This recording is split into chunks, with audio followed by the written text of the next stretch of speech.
نحمده ونصلي على رسوله الكريم اما بعد فاعوذ بالله من الشيطان الرجيم بسم الله الرحمن الرحيم رب اشرح لي صدري ويسر لي امري واحلل عقدة من لساني يفقهوا قولي۔ رسول اللہ صلی اللہ علیہ وسلم نے فرمایا صلو کما رأیتمونی اصلی، نماز اس طرح پڑھو جیسے میں پڑھتا ہوں، یعنی ویسے ہی تم بھی پڑھو۔ اس لیے ہمیں یہ دیکھنا ہوگا کہ آپ کیسے پڑھتے تھے، اور یہ دیکھنے کے لیے ہم لازمی طور پر محتاج ہیں صحابہ کرام کے کہ وہ ہمیں بتائیں کہ آپ صلی اللہ علیہ وسلم کو انہوں نے کس طرح نماز پڑھتے ہوئے دیکھا۔ تو اس سلسلے کی حدیث ہے صفحہ نمبر 139، نماز نبوی تکبیر اولی سے سلام تک۔ نماز کیسے پڑھی جائے، نماز کے طریقے پر مبنی یہ حدیث جو اس وقت آپ کے سامنے پڑھی جائے گی 11 صحابہ کرام سے مروی ہے، گویا 11 صحابہ کرام کی گواہی ہے، اس پر شہادت ہے۔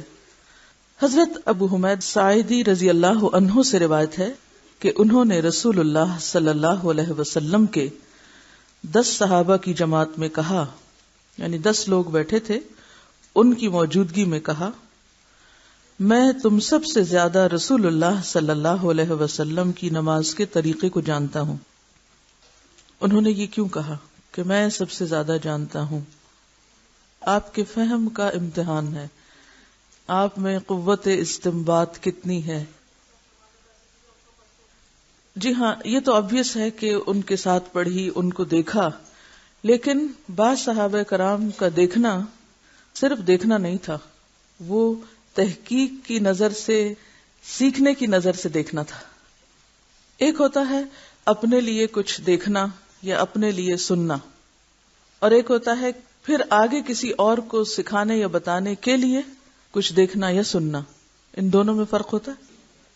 کیا فرق ہوتا ہے؟ کہہ رہے ہیں بہت زیادہ ہوتا ہے۔ کیا ہوتا ہے؟ ذہن میں بٹھاتا ہے۔ جی ہاں، جیسے آپ میں سے کچھ لوگ صرف اپنے لیے سنتے ہیں، اور کچھ کے ذہن میں یہ بھی ہے کہ ہمیں آگے سکھانا ہے، لہذا بہت ہی توجہ سے سنیں۔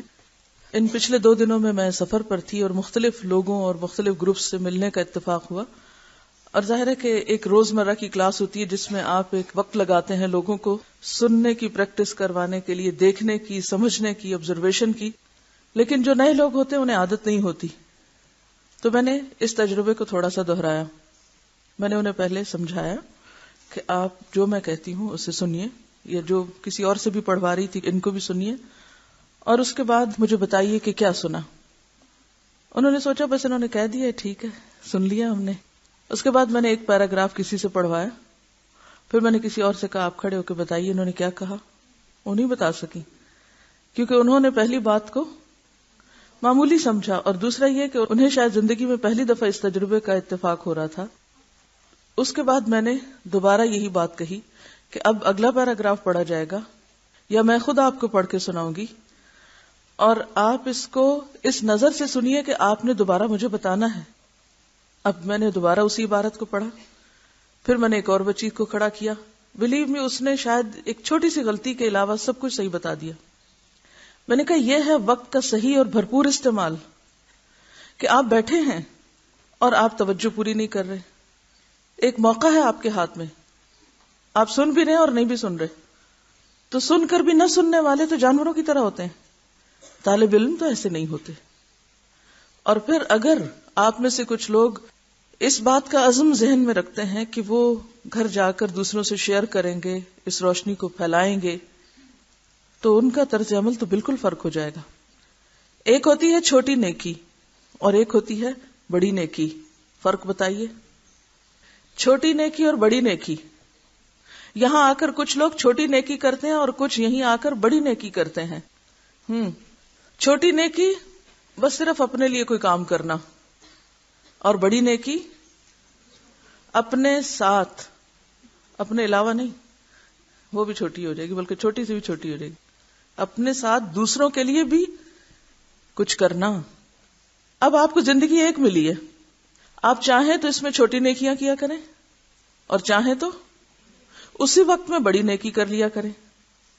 اور بڑی نیکی کیا ہے کہ آپ صرف اپنے لیے نہیں سیکھیں، یہ سوچ کے سنا کریں، یہ سوچ کے سیکھا کریں کہ ہمیں اس کو اگر دوسروں کو بھی بتانا ہوا تو کیسے بتائیں گے، بات سمجھ میں پوری آئی یا نہیں آئی، نہیں آئی تو کلاس کے بعد آپس میں ایک دوسرے سے پوچھیں، سمجھیں، نہیں سمجھ آئی پھر استاد سے پلٹ کر پوچھیں حتیٰ کہ وہ بات سمجھ میں آ جائے۔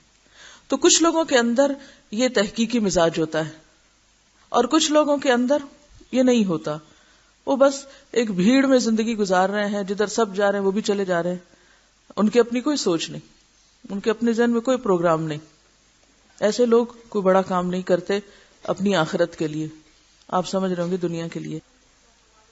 جی، کیونکہ جب بڑا کام میں بولتی ہوں تو اس سے مراد آخرت ہوتی ہے، کیونکہ اکثر میں یہ لفظ بولتی ہوں کہ ایسے لوگ کوئی بڑا کام نہیں کر سکتے۔ تو مجھے ایک دن خیال آیا کہ کہیں اس بڑے کام سے مراد لوگ بہت بڑی دنیاوی شہرت حاصل کرنا نہ سمجھ لیں یا کوئی بہت بڑائی کے کام کرنا نہ سمجھیں۔ بڑے کام سے مراد اور بڑی نیکی سے مراد عام الفاظ میں بڑی نہیں کہ صرف سائز میں بڑی نہیں بلکہ اپنے انجام کے اعتبار سے بڑی۔ تو اپنے اندر تحقیقی مزاج پیدا کیجیے، اپنی آبزرویشن کو بڑھائیے، اور یہ بھی کسی دم درود سے نہیں بڑھے گی جب تک آپ کے اندر اس کی طلب یا ضرورت نہیں ہوگی۔ وہ کہتے ہیں کہ میں تم سب سے زیادہ رسول اللہ صلی اللہ علیہ وسلم کی نماز کے طریقے کو جانتا ہوں۔ صحابہ کرام نے کہا پھر ہمارے روبرو رسول اللہ صلی اللہ علیہ وسلم کی نماز بیان کیجیے۔ ابو حمید نے کہا جب رسول اللہ صلی اللہ علیہ وسلم نماز کے لیے کھڑے ہوتے تو اپنے دونوں ہاتھ کندھوں کے برابر اٹھاتے، پھر تکبیر تحریمہ کہتے۔ تکبیر تحریمہ سے کیا مراد ہے؟ اللہ اکبر۔ تحریم کیوں کہا گیا اس کو؟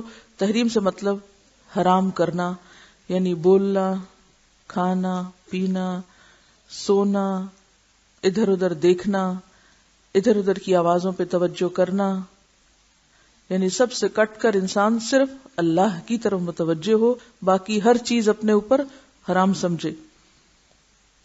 پھر قرآن پڑھتے، اس قرآن سے مراد سورۃ فاتحہ اور کوئی بھی سورت۔ رکوع کے لیے تکبیر کہتے اور اپنے دونوں ہاتھ کندھوں کے برابر اٹھاتے، پھر رکوع کرتے اور اپنی ہتھیلیاں اپنے گھٹنوں پر رکھتے، پھر رکوع کے دوران کمر سیدھی کرتے، پس نہ اپنا سر جھکاتے نہ بلند کرتے۔ کمر سیدھی کرنے کا ایک حصہ کیا ہے؟ سر کو بھی سیدھا رکھا جائے۔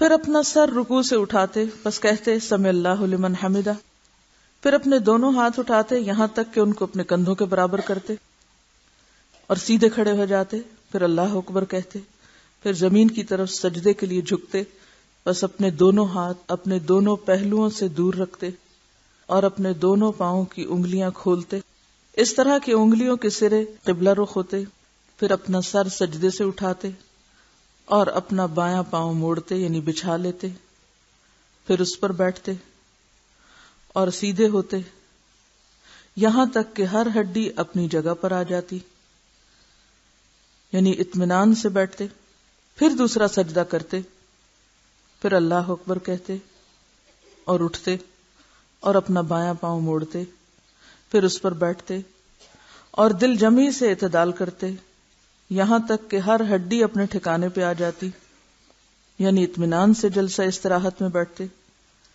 پھر دوسری رکعت کے لیے کھڑے ہوتے، یعنی دوسری رکعت کے لیے کھڑے ہونے سے پہلے بھی ٹک کر پھر اٹھتے، پھر اسی طرح دوسری رکعت میں کرتے، پھر جب 2 رکعت پڑھ کر کھڑے ہوتے تو اللہ اکبر کہتے اور اپنے دونوں ہاتھ کندھوں کے برابر اٹھاتے، جیسے نماز کے شروع میں تکبیر اولیٰ کے وقت کیا تھا، پھر اسی طرح اپنی باقی نماز میں کرتے، یہاں تک کہ جب وہ سجدہ ہوتا جس کے بعد سلام ہے، یعنی آخری رکعت کا دوسرا سجدہ جس کے بعد بیٹھ کر تشہد، درود اور دعا پڑھ کر سلام پھرتے ہیں، اپنا بایاں پاؤں دائیں پنڈلی کے نیچے سے باہر نکالتے اور بائیں جانب کھولے پر بیٹھتے، پھر سلام پھیرتے۔ یہ سن کر ان صحابہ نے کہا اے ابو حمید ساعدی، تو نے سچ کہا، رسول اللہ صلی اللہ علیہ وسلم اسی طرح نماز پڑھا کرتے تھے۔ ابو داؤد کی روایت ہے، ترمذی نے بھی اس کو روایت کیا ہے، اور اسے ابن حبان، ترمذی اور نووی نے صحیح کہا ہے۔ بہرحال آپ کا ہوم ورک یہ ہے کہ اپنے اپنے گروپس میں اس حدیث کو پڑھ کر پریکٹس کر کے آئیں، پھر آپ میں سے کچھ لوگ یہاں والنٹیئر کریں اور پریکٹیکلی پھر اس کو ڈیمونسٹریٹ کر کے دکھائیں گے۔ لیکن اس باب میں یہ بھی یاد رہے کہ ان سارے سٹیپس کو فالو کرنا کیوں ضروری ہے، اور اگر ہم نہیں کرتے تو کیا ہوا؟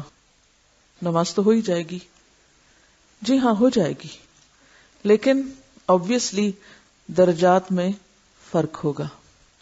تو امام ابن القیم الجوزی نے نمازیوں کی 5 قسمیں بیان کی ہیں کہ 5 طرح کے نمازی ہوتے ہیں۔ نمبر 1، مفرط توئے کے ساتھ، افراط سے، اپنے نفس پر ظلم کرنے والا، جو نماز کے اوقات، حدود اور ارکان اور وضو وغیرہ کا نقصان کرتا ہے، یعنی پڑھتا ہے لیکن اپنے پہ ظلم کرتا ہے، یعنی پڑھ کر بھی حاصل کچھ نہیں کرتا۔ دوسری قسم، جو نماز کے اوقات، حدود، ارکان اور وضو وغیرہ کی حفاظت کرتا ہے لیکن وسوسوں کو دور کرنے میں زور نہیں لگاتا، یعنی اس بات کی کوشش نہیں کرتا کہ وہ وسوسوں سے بھی چھٹکارا پائے، یعنی خشوع نہیں ہے، ظاہری ارکان تو وہ پورے کر رہا ہے لیکن دل اس کا پوری طرح متوجہ نہیں نماز کی طرف۔ تیسری قسم کا نمازی وہ جو اس کے حدود اور ارکان کی بھی حفاظت کرتا ہے اور افکار اور وسوسوں کو دور کرنے میں بھی ہمت صرف کرتا ہے۔ تو ایسا شخص چونکہ اپنے دشمن کے ساتھ جہاد میں مشغول ہوتا ہے کہ وہ دشمن اس کی نماز کی چوری نہ کر سکے، شیطان دشمن ہے نا جو آ کے ہمارے خیالات چراتا ہے، ہمارے خشوع میں خلل ڈالتا ہے، وہ آ کر ہمارا قیمتی خزانہ لے جاتا ہے۔ یعنی اسی وقت میں ہم بہترین نماز پڑھ سکتے تھے لیکن اس نے ہمیں پورا فائدہ نہیں اٹھانے دیا۔ اس وقت میں ہم زیادہ یکسوئی سے کام کر سکتے تھے لیکن اس نے آ کے اپنا حصہ لگا لیا۔ وقت بھی تو دولت ہے نا، ایک لمحہ بھی دوبارہ نہیں ملتا۔ تو یہ شخص، کون شخص جو پوری کوشش کے ساتھ وسوسوں کو دور کر رہا ہے اور دشمن کو بھگا رہا ہے اور اپنے مال خزانے کی حفاظت کر رہا ہے، اپنی نماز کی حفاظت کر رہا ہے، ایسا شخص صرف نمازی ہی نہیں مجاہد بھی ہے، جو فی سبیل اللہ جہاد کر رہا ہے۔ یہ بھی ایک جہاد ہے، اپنی نماز کی حفاظت کرنے کا۔ قرآن پاک میں آتا ہے نا والذین ھم علی صلاتہم یحافظون۔ چوتھا، وہ شخص جو نماز کے لیے جب اٹھتا ہے تو اس کے جملہ حقوق اور ارکان اور حدود کو پوری طرح ادا کرتا ہے اور اس کی حدود اور حقوق کی حفاظت میں اپنا دل لگا لیتا ہے، یعنی پوری طرح ڈوب کے ایسا کرتا ہے کہ نماز کا کہیں کچھ نقصان نہ ہو جائے۔ صرف یہی نہیں بلکہ اس کی تمام قوتیں کما حقہ نماز کی تکمیل اور احترام اور اقامت میں مصروف اور وقف ہو جاتی ہیں۔ یعنی یہ حدود کی حفاظت کرتا ہے، صرف دشمن سے بچاتا ہی نہیں بلکہ اس کے ساتھ ساتھ ایک اگلے سٹیپ پر حدود کی حفاظت بھی کرتا ہے اور نماز کی تکمیل کی طرف بھی اور اس کے احترام کی طرف بھی متوجہ ہوتا ہے۔ یعنی وہ صرف یہ نہیں کہ چند رکعتیں پڑھ کے اور بس کام ختم، بلکہ وہ اور زیادہ آگے تک اس کو لیتا ہے۔ پانچواں شخص، وہ شخص جو نماز کے جملہ حقوق، ارکان، حدود کو پوری طرح ادا کرتا ہے مگر قسم چہارم سے بھی 4 قدم آگے ہے، چوتھی قسم سے بھی 4 قدم آگے ہے۔ 4 قدم محاورتاً استعمال ہوا ہے۔ وہ اپنا دل ارکان نماز کی تکمیل میں صرف مستغرق ہی نہیں کرتا بلکہ دل کو اٹھا کر خدائے ذوالجلال کی بارگاہ عالی میں رکھ کر دل کی آنکھوں سے اپنے رب کو دیکھتا بھی ہے، اس کی محبت و عظمت سے اس قدر بھرپور ہوتا ہے گویا اللہ عز و جل کو دیکھ رہا ہو۔ اور یہ درجہ کون سا ہے؟ احسان کا درجہ، ان تعبد اللہ کأنک تراہ، تم ایسے عبادت کرو، ایسے نماز میں کھڑے ہو گویا اللہ کو سامنے دیکھ رہے ہو۔ یہ اعلیٰ ترین نماز ہے۔ اب آپ اپنے آپ کو ان 5 میں سے کسی ایک مقام پہ کھڑا کر سکتے ہیں، خود فیصلہ کر لیجئے۔ پھر اس کے مطابق خود اپنے نمبر لگا لیجئے، خود اپنا درجہ متعین کر لیجئے. تو پہلا جو خود پہ ظلم کرتا ہے، نہ اوقات کا لحاظ، نہ ارکان کا لحاظ، نہ سنت کے طریقے کی پیروی، اور نہ کسی چیز کی پرواہ، بس اس کو یہ ہوتا ہے ایک دفعہ آ گیا وقت، اب سر سے اتار پھینکوں. دوسرا وہ جو ظاہری چیزوں کی تو بہت حفاظت کرتا ہے، وضو بھی پورا ہے، ارکان بھی، طریقے بھی، لیکن وسوسے نہیں دور کرتا. تیسرا وہ جو حدود و ارکان کی حفاظت بھی اور وسوسوں کے خلاف بھی پوری جد و جہد، مجاہد ہے یہ شخص، یہ بھی کوشش کرنے والا ہے. چوتھا وہ جو نماز کے حقوق، ارکان، حدود کی حفاظت بھی کرتا ہے، ان کو ادا بھی کرتا ہے، بلکہ وہ نماز کی تکمیل اور نماز کے احترام میں بھی مشغول رہتا ہے. یعنی نماز کے وقت سے پہلے اور نماز کے بعد بھی اس کی جو توجہ ہے وہ اس پر رہتی ہے کہ میری نماز کیسی نماز ہوگی. یعنی وہ ایسا نہیں کہ صرف عین وقت جب آتا ہے تو اس وقت اس کو افراتفری پڑتی ہے کہ میں جلدی سے نماز پڑھ لوں. اب پہلے سے ہی اس کا دھیان ادھر ہو جاتا ہے، اور جب پڑھ کے اٹھتا ہے تو اس کے بعد بھی اس کی کچھ کیفیت اس کے دل پہ باقی رہتی ہے کہ میں نے کوئی نیکی کا کام کیا.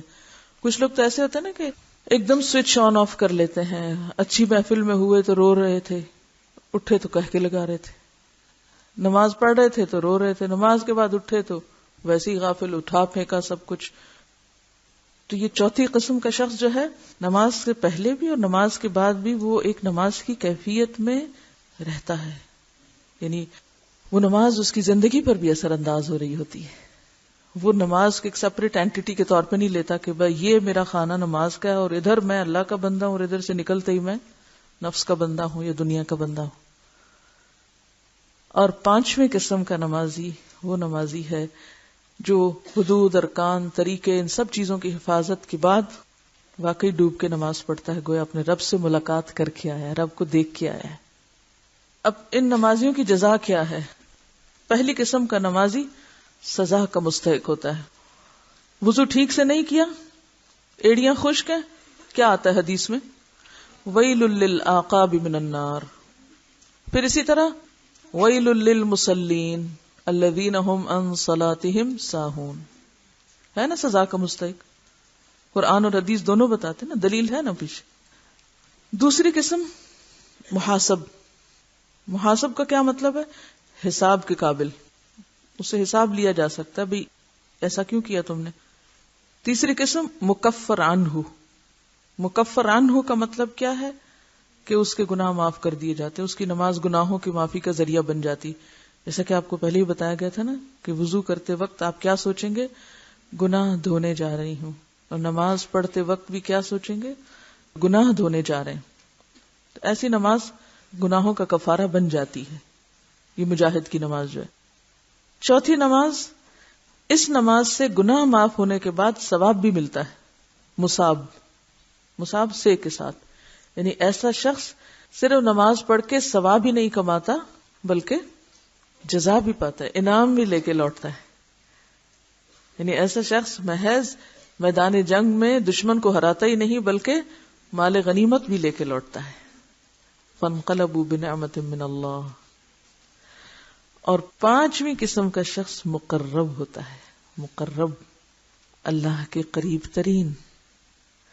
اس سے اللہ تعالیٰ کا قرب بھی حاصل ہوتا ہے اور واقعی نماز اس کی آنکھوں کی ٹھنڈک ہوتی ہے.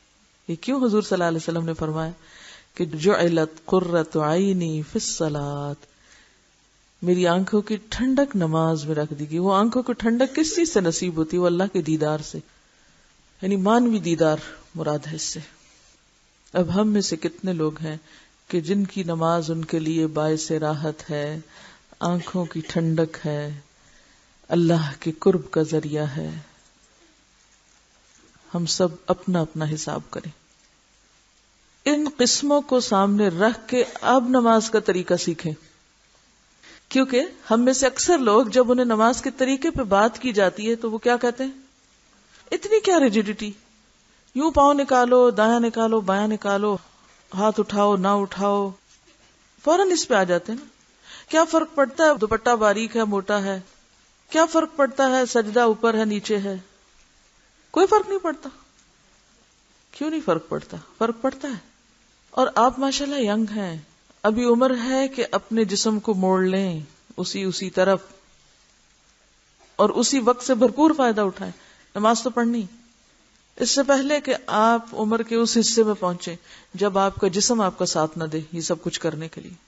آپ چاہیں بھی لیکن آپ کو ایسی بیماریاں ہوں کہ آپ نہ ویسے پاؤں موڑ سکیں کیونکہ جسم بھی سخت ہو جاتا ہے، یا بعض اوقات گھٹنوں کی تکلیفیں، جوڑوں کی تکلیفیں ہیں اور تکلیفیں ہیں کہ آپ چاہتے بھی ہیں آپ سیدھے کھڑے نہیں ہو سکتے، آپ چاہتے بھی ہیں آپ پوری طرح رکوع میں جھک ہی نہیں سکتے، اب آپ کو کمر کی تکلیف شروع ہو چکی ہے. آپ چاہتے بھی ہیں اب آپ کولے پہ بیٹھ ہی نہیں سکتے، آپ گرتے ہیں. اب آپ پاؤں موڑ ہی نہیں سکتے کیونکہ پاؤں سوج چکے ہیں.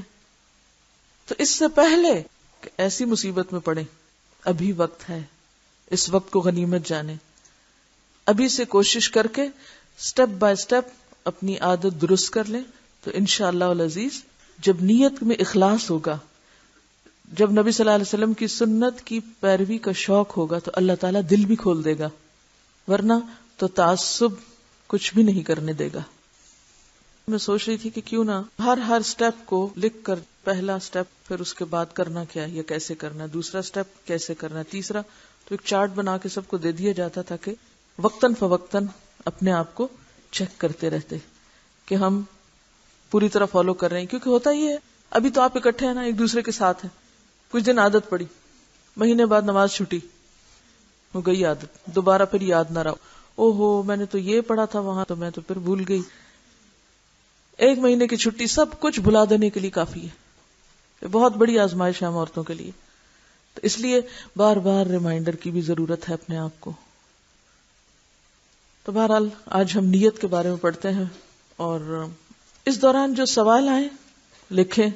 اگر اگلے سبق میں جواب مل جائے تو سوال اپنے پاس ہی رکھ لیں، آگے نہ بھیجیں. اور سبق کے بیچ میں بھی سوال نہیں بھیجیں گے، شاید جو لوگ نئے آتے ہیں انہیں پتہ نہیں ہوتا، پھر دوسروں کو ڈسٹرب کر رہے ہوتے ہیں. ہم نے یہ طے کیا ہوا ہے کہ جب سبق چل رہا ہو تو کوئی شخص کسی کو ڈسٹرب نہیں کرے گا، کوئی شخص کسی کو کوئی چٹ، کوئی کاغذ دوران سبق پاس نہیں کرے گا.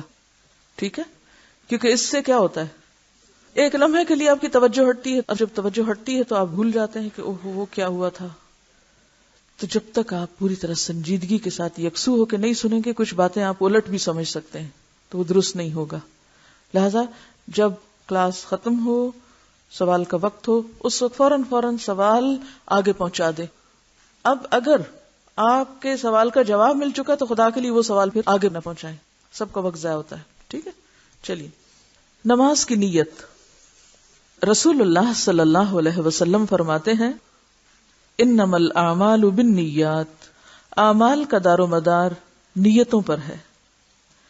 اس لیے ضروری ہے کہ ہم اپنے تمام اعمال میں سب سے پہلے پرخلوص نیت کر لیا کریں، کیونکہ جیسی نیت ہوگی ویسا ہی پھل ملے گا. حضرت ابو ہریرہ رضی اللہ عنہ روایت کرتے ہیں کہ رسول اللہ صلی اللہ علیہ وسلم نے فرمایا ایک شہید اللہ کے سامنے قیامت کو لایا جائے گا. اللہ اس سے پوچھے گا کہ تو نے کیا عمل کیا؟ وہ کہے گا کہ میں تیری راہ میں لڑ کر شہید ہوا. اللہ فرمائے گا تو جھوٹا ہے، بلکہ تو اس لیے لڑا کہ تجھے بہادر کہا جائے. پس تحقیق کہا گیا، یعنی تیری نیت دنیا میں پوری ہو گئی، اب مجھ سے کیا چاہتا ہے؟ پھر منہ کے بل گھسیٹ کر آگ میں ڈال دیا جائے گا. اسی طرح پھر ایک عالم جس نے علم شہرت کی نیت سے پڑھا تھا اور پڑھایا تھا، اللہ کے حضور پیش ہو کر جہنم میں جھونک دیا جائے گا. پھر ایک شہرت کی غرض سے سخاوت کرنے والا مالدار، اس کا بھی یہی حشر ہوگا. تو نماز پڑھتے وقت بھی سب سے پہلا کام نیت کی درستگی، اور نیت کہتے ہیں پکے ارادے کو، پختہ عزم کو. اعمال کا دار و مدار بنیاد نیت پر ہے، تو نماز کی اصلاح کی بنیاد بھی نیت کی درستگی ہے، ارادے کی پختگی ہے کہ میں اچھی سی نماز پڑھوں گی، میں سنت کے مطابق پڑھوں گی. میں کیسی نماز پڑھوں گی؟ سنت کے مطابق خشوع والی نماز، محسن والی نماز، محسن کے درجے کی نماز. میں محسن کے درجے پہ پہنچنے کی کوشش کروں گی. ان سب چیزوں کی نیت آپ کریں گے، اور جب اللہ کے لیے نماز پڑھیں گے تو انشاءاللہ باقی چیزیں بھی پھر آنے لگ جائیں گی.